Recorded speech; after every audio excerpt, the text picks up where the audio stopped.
So maybe you're a manager and you're looking for ways to be more effective in that role. Or possibly you're a leader and you're looking to inspire your team towards a common goal. In this video, we're going to be talking about leaders versus managers and how to leverage both to get your company or your team to hit its goals and reach success. So keep watching.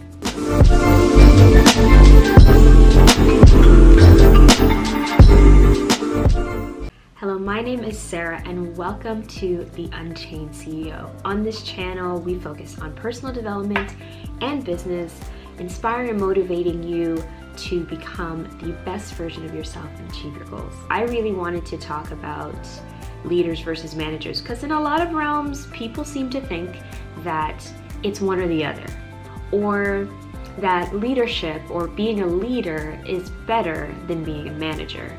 And if you really break down what a leader is versus what a manager is, you'll realize that in essence, you need both. And if you want to achieve your goals and reach that success, you have to know how to manage well, and you also need to know how to lead effectively. So let's start off with defining leader versus manager. So whichever role you find yourself in, leadership is more along the lines of inspiring people to believe in your vision and to work with you to achieve those goals, while managing is more of the day-to-day administering, overseeing, and just making sure that things are happening within the company or within the business. This is why I mentioned earlier that it's so important to have both, because you could be a great leader and inspiring change and all these great visions for the future in the company and taking your team from point A to point B, which is great. But if you're not managing the day-to-day things that allow you to get from point A to point B, it's gonna fall apart, or you're gonna find you're not really hitting those goals like you'd like to. And on the flip side of that, if your strength is more in the managerial side, there's gonna come times when, yeah, you're very good at managing the day-to-day tasks, but you're gonna need to be able to relay or explain your vision to your team in such a way that gets them going and fired up and wanting to do the work and wanting to help the company get to those levels and those goals. Now, in order to become a better leader, we gotta break down some of the traits that make great leaders. And one of those traits is being honest, having integrity. It's very important that if you want to be an effective leader, that your team can trust you and they know that at the end of the day, you're going to do what's right.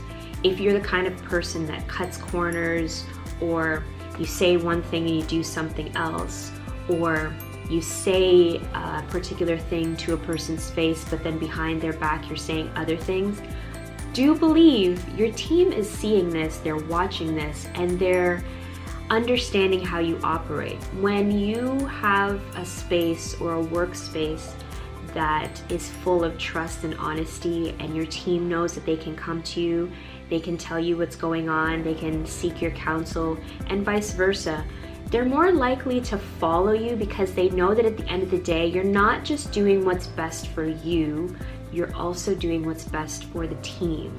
Vision. As a leader, as not just a leader, but a company, a project, whatever it is, there has to be a vision. What is the purpose? Why are we here? Why are we doing the work we're doing? Leaders have a very, very good way of inspiring people to follow their vision. They light up, they're able to spark that flame in a person, into their team members even, and it just makes people want to follow them to the moon and beyond. Even if they don't really understand how they're going to get there, they believe in the vision. So as a leader, you have to understand why you're doing what you're doing and what is your goal, what is the end result.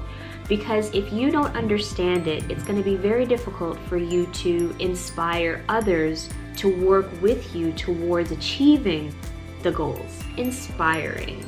The best leaders that I've seen, followed, read about, they're the kind of people that you could sit and listen to them for hours. they inspire you, they motivate you, they challenge you at the same time, you know? And it's just a beautiful thing when you're able to talk to a person from a place of respect and understanding, and also letting them know what it is you're trying to do and how you plan on going about it. And it's funny because sometimes I go to a lot of networking events and I'll meet people, and a person will be telling me about their vision, and they're not even trying to get me on board necessarily to work with them, but they're just so passionate and excited about it. It inspires me instinctively. So when people see that you're passionate about what you do and you have such a strong vision towards it, it's easy to inspire a person naturally. You don't even have to force it. That they take risks. I'm an entrepreneur myself, and I know that a lot of the things I have done, whether they worked out or not, I took pretty big risks, and that's why a lot of times it can be difficult to find the right people to work with you, because if they don't understand why you're doing something, the risk is just going to be too great for them. That's why I mentioned all the other traits before I mentioned this one. When you can get people on board with you, they're willing to take bigger risks with you, because they understand as well that in taking that bigger risk, they're challenging themselves, they're growing, they're getting better. So as a leader, you're automatically, because of your risk taking, you're automatically challenging the people around you to rise up to the occasion if they're not necessarily the kind of person that would take risks the way you would. The last one is communication. Great leaders know how to communicate.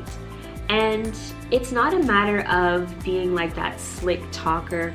If you look at great leaders all throughout the world, all throughout history, one of the things that really links them together, aside from having a vision and, you know, being hardworking and taking those big risks and stepping outside of the box, they were all great, effective communicators. There are a lot of traits and there's lots of things you can work on, but these are the ones that I feel are pretty high on the scale in terms of becoming an effective leader. If you're looking for more content on communication, leadership, things like that, you can check out the links below for other videos that we have posted here on the channel. Now let's jump into managers. Managers are great.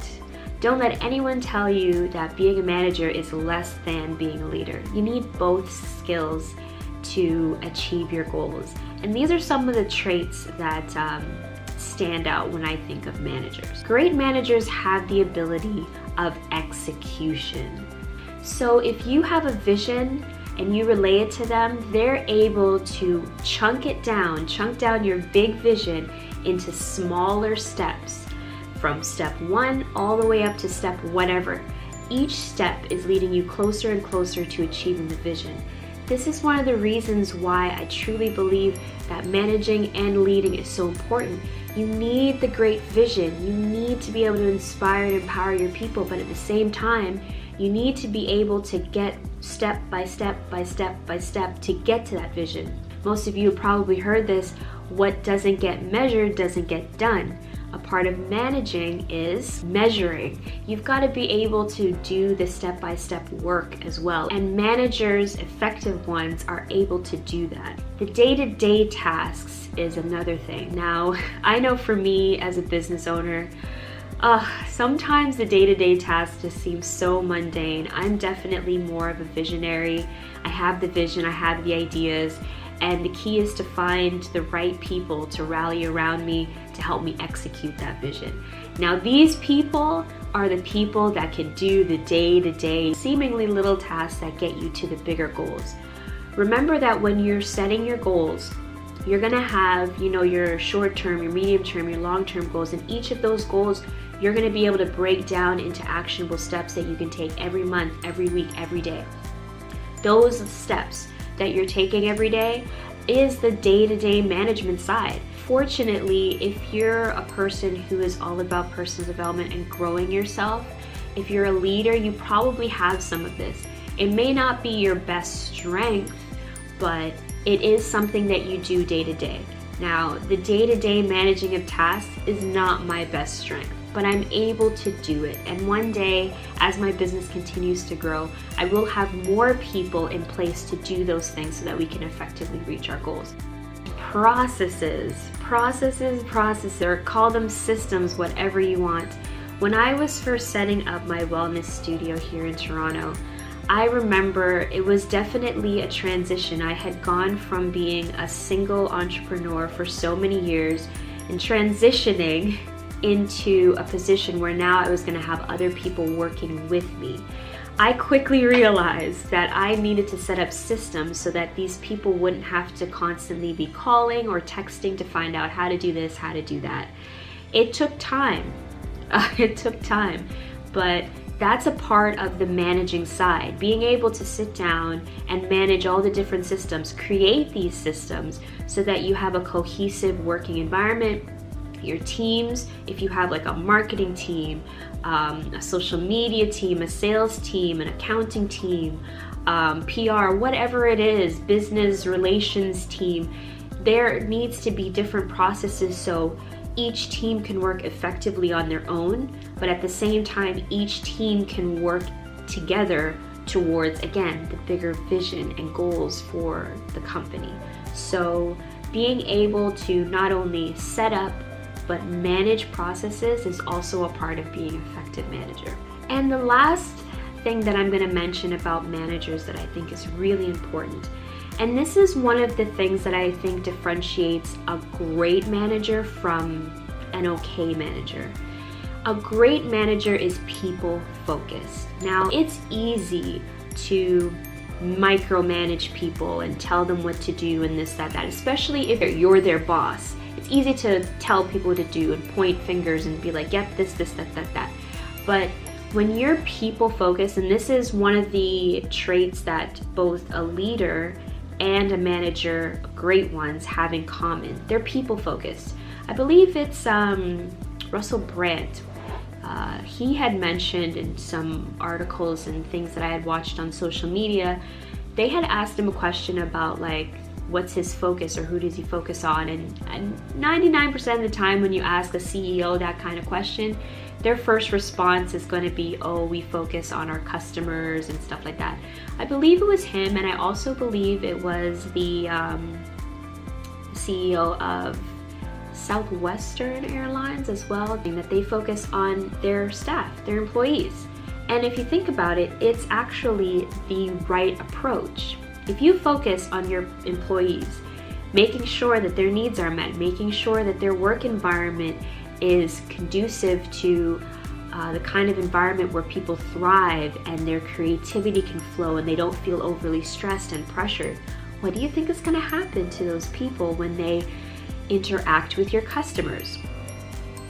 They're probably going to be nicer to them. They're probably going to be more welcoming, kinder, be able to solve their problems quicker and more efficiently. They'll have empathy towards them, understanding the situation that they're in, especially your customer care agents. The way you treat your people is the way they treat your customers. So now we know the differences between a leader and a manager and some of the traits that follow great leaders and great managers. So how do we put these two together so that we can leverage them both and achieve the goals that we're trying to achieve either individually or as a team? Forget about your position and focus on the vision. Why do I say this? Sometimes we get too hung up on titles. To mesh a great leader and a great manager into one hybrid, if you'd like to call it that, is to forget about your position. Who cares if you're the CEO or senior manager or whatever you want to call yourself? Focus on the vision.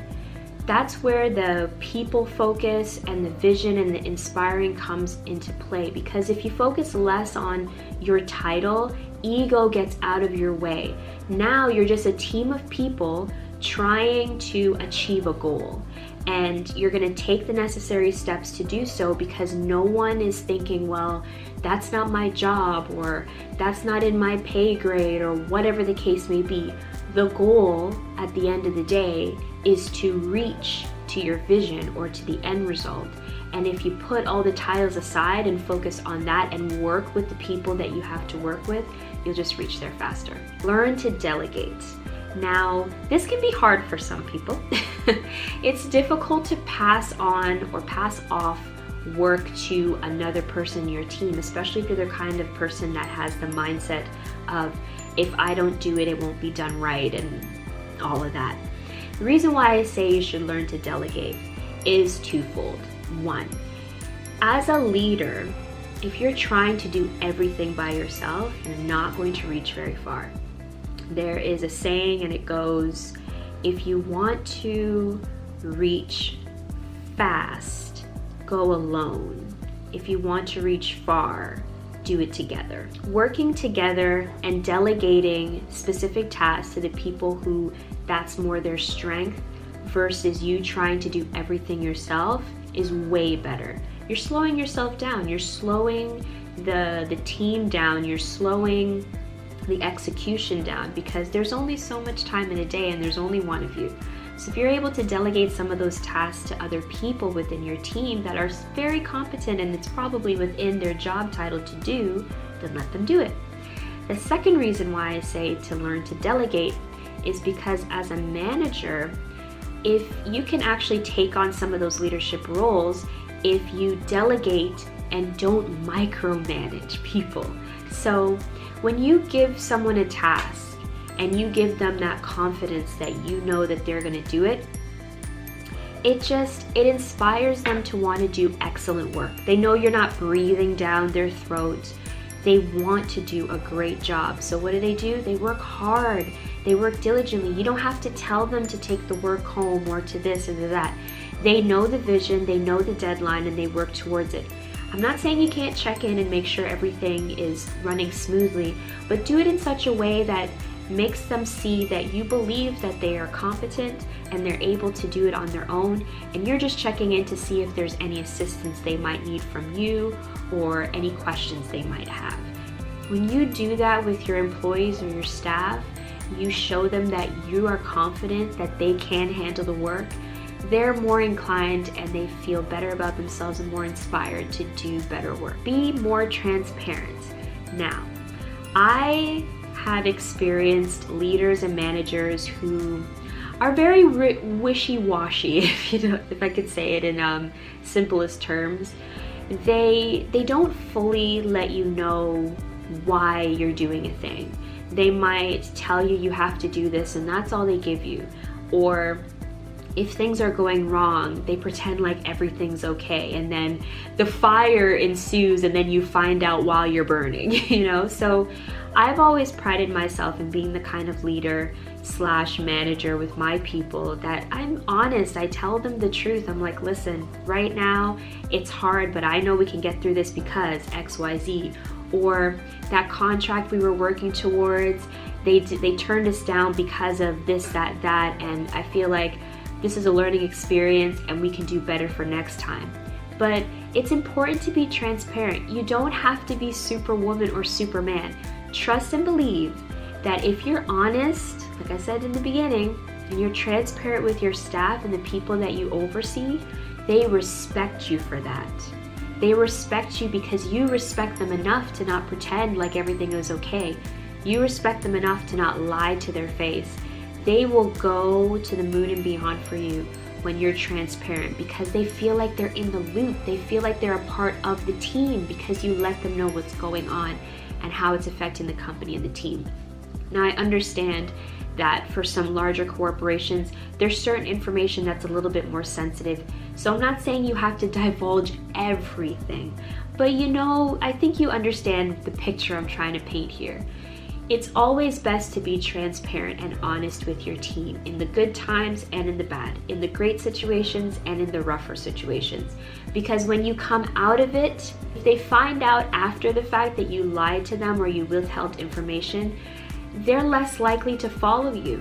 And I wouldn't be surprised if within a few months, within a few weeks, you find out that they're resigning, they got a different position somewhere else. They don't feel loyal to you because you weren't loyal to them. So there you have it. If you are on that path towards achieving your goals and becoming your greatest self, whether you're a solopreneur or a business owner or in a corporate environment, managing and leading others, Use these tips to become a more effective manager and leader, and just leverage these things so that you can achieve those goals within your company. In the description below, you'll find resources for more leadership tips, some books, as well as links to more videos here on this channel that'll help you towards becoming a more effective leader and manager. Don't forget to like, comment, and subscribe to the channel. If you have any questions, feel free to comment below and I answer them all. We produce content every week, and continue to be your amazing greatest self, and have a blessed week.